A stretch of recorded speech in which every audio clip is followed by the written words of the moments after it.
Jadi gini, sebagai orang hukum saya bisa bilang itu sah-sah saja.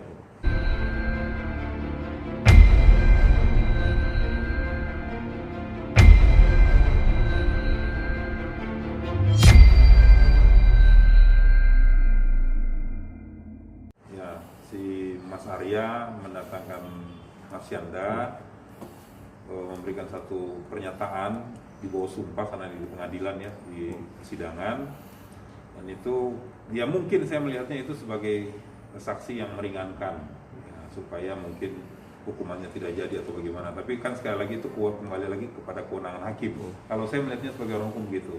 Tapi terkait dengan berhak apa enggak si Marsyanda membuat pernyataan di persidangan, ya nanti mungkin Pak Karen yang menjawab itu gitu. Oke. Gimana Kak Karen? Lebih spesifik pertanyaannya mungkin? ada kesaksian dia yang Ya. dia bilang apa kan? Ya, dia bilang bahwasannya kakak pernah selingkuh pas itu gitu loh kak, maksudnya terus sempat mau bunuh diri juga Ya, gitu. tahun 2015 disebut ya. Iya, terima nggak sih kak, maksudnya dibilang seperti itu gitu, sesuai nggak sih sama apa yang terjadi gitu? Sekarang gini, saya udah nggak bicara sama dia semenjak tahun 2015. Berarti dia tahu dari mana kalau saya mau bunuh diri? Itu kan katanya. Dia bilang sendiri katanya Arya. Katanya siapa? Dia kan tidak menyaksikan. Sedangkan persidangan ini adalah persidangan fakta. Fakta berarti kau melihat dan mengalami dan ada di tempat. Kalau cuma katanya-katanya, saya bisa bawa orang dong dari pinggir jalan untuk bilang katanya Karen nggak mau bunuh diri, atau Karen nggak melakukan ini, nggak melakukan itu, gitu. Jadi buat saya ini lucu aja. Seolah-olah di dalam rumah tangga ini kan cuma ada 3 orang, ada saya, Arya, dan Zevani.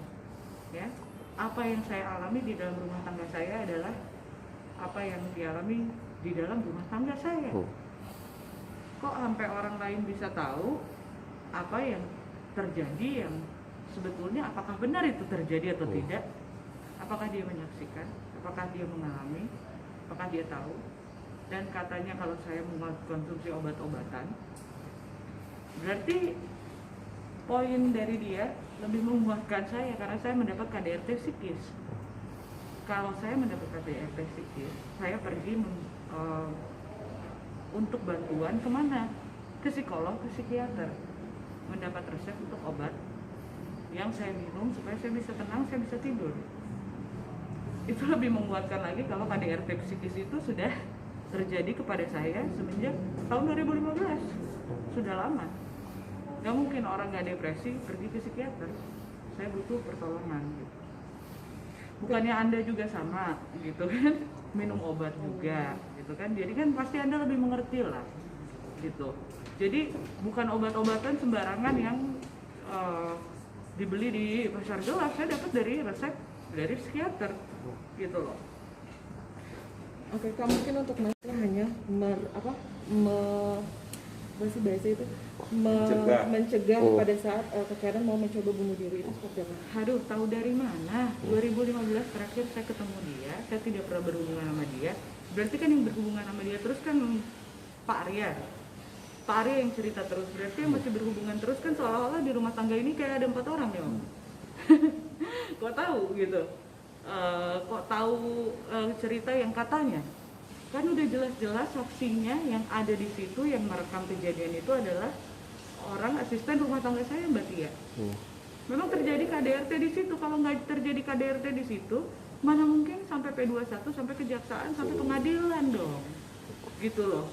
Jadi kalau mencegah saya untuk bunuh diri, emangnya Ibu Marsyanda ada di sana menyaksikan apa yang terjadi kepada saya? Coba aja diperagain gitu di situ. Apa yang terjadi benar-benar kekerasan atau enggak gitu.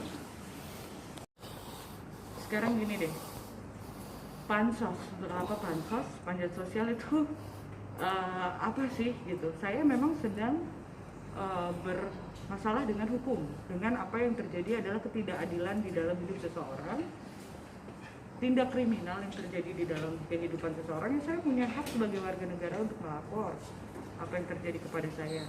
Dan ketika KDRT itu terjadi, ya, Arya membawa anak saya pergi dari rumah. Perginya kemana? Kan teman-teman tahu. Perginya kemana? Anak saya meninggalnya di mana? Nanti semuanya dibilang fitnah, jangan-jangan nanti lama-lama dibilang anak saya meninggal fitnah juga lagi. Jadi sekarang saya yakin masyarakat, saya yakin teman-teman di rumah bisa lebih cerdas untuk menilai sebuah kasus.